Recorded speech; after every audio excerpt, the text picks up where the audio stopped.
Hi 3G. I'm so excited to be back to kind of teaching and talking with you guys through our lessons like we usually do. The only thing we're really missing is being face to face, you guys having your whiteboards and me being able to write on a smartboard, which is a lot easier than writing on this, but we're going to work through it together. So we are going to look at the next lesson, which is 11.2, that focuses on kilometers and meters. Now you can say it either way, kilometers or kilometers, however you prefer, but here is what we will use when we write our unit of measure. So kilometer is km, and meters, which we did last lesson, is just a simple lowercase m. Now if we think back to our last lesson, we knew that 1 meter equals 100 centimeters.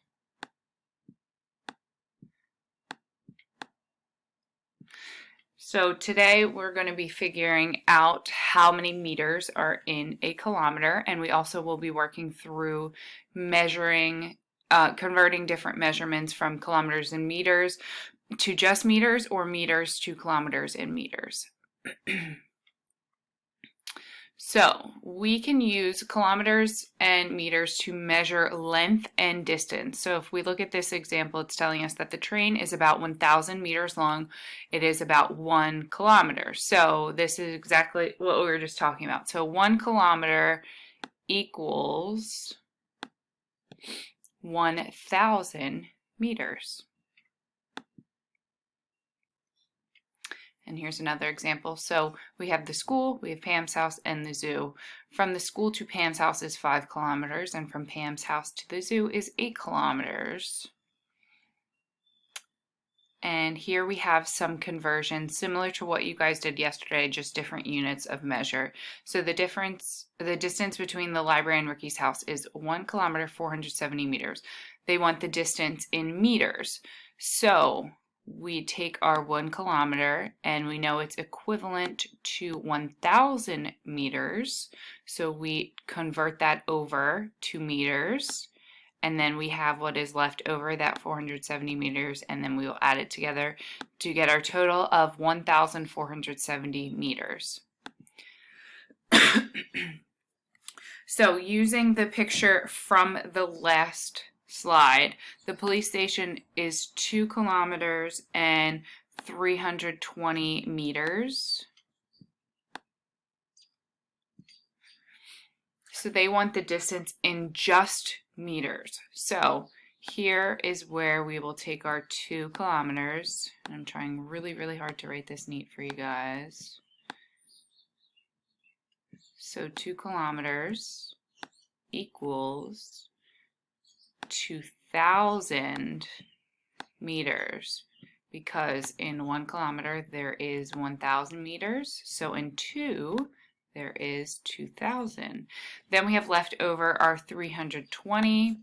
So then we will add those two together to get 2,320 meters. Well, let's look at the next one. 4 kilometers, 235 meters.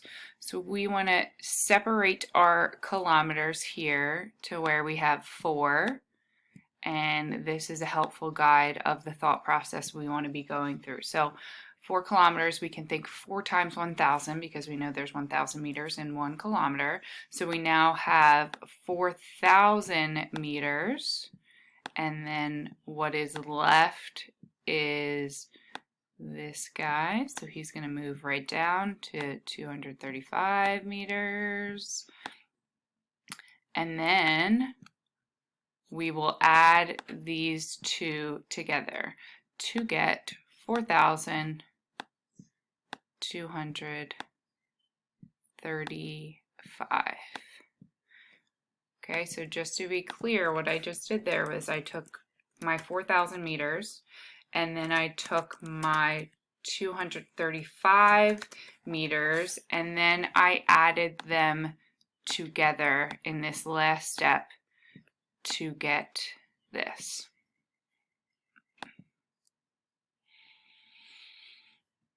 now we are going to do some conversions here. So converting meters to kilometers in meters. So this is when we have that total amount of meters.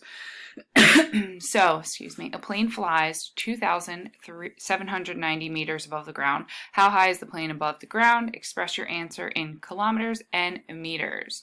So I already have some of this underlined for us. So again, now we're going to be thinking about how many thousands can we pull from this number. And we are able to pull 2,000 here, which then comes right over here. And then now we're doing the opposite. Instead of multiplying, we're now thinking about division, which then gives us 2 kilometers.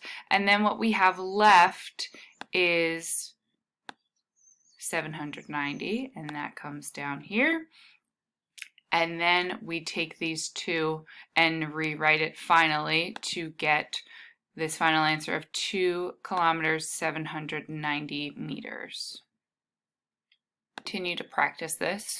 So the distance from Zach's home to school is 5,275 meters. He bikes to school every morning. What is the distance he bikes in kilometers and meters? So again, we have this as our starting point, that 5,275 meters. We want to think, how many thousands can I pull from this number? And that is 5,000.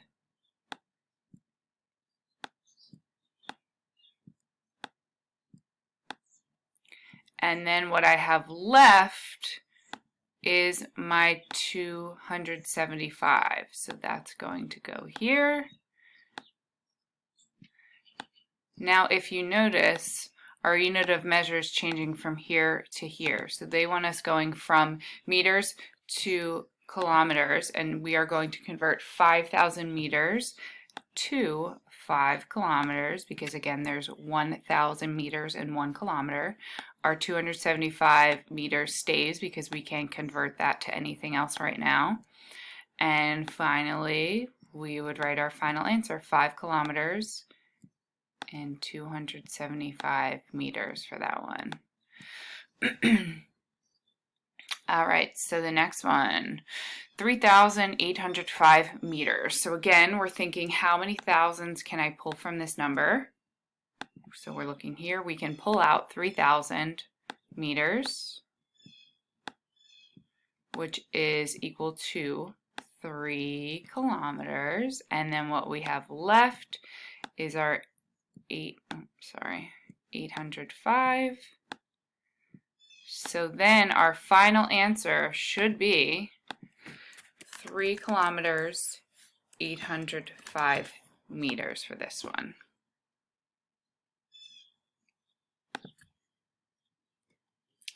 So these are the units of measure in the metric system that we've covered so far. So everything has been with length. So we talked about yesterday our centimeters and meters, and then today our meters and kilometers. So these are the biggest things we want to keep in mind as we move through this chapter. 100 centimeters equals 1 meter. 1,000 meters equals 1 kilometer. Next up, you will complete your Let's Practice. It's on slide 15 and slide 16. Once you finish those 2 slides, you then need to raise your hand on them and then do workbook pages 27 through 30. Please let me know if you need any help.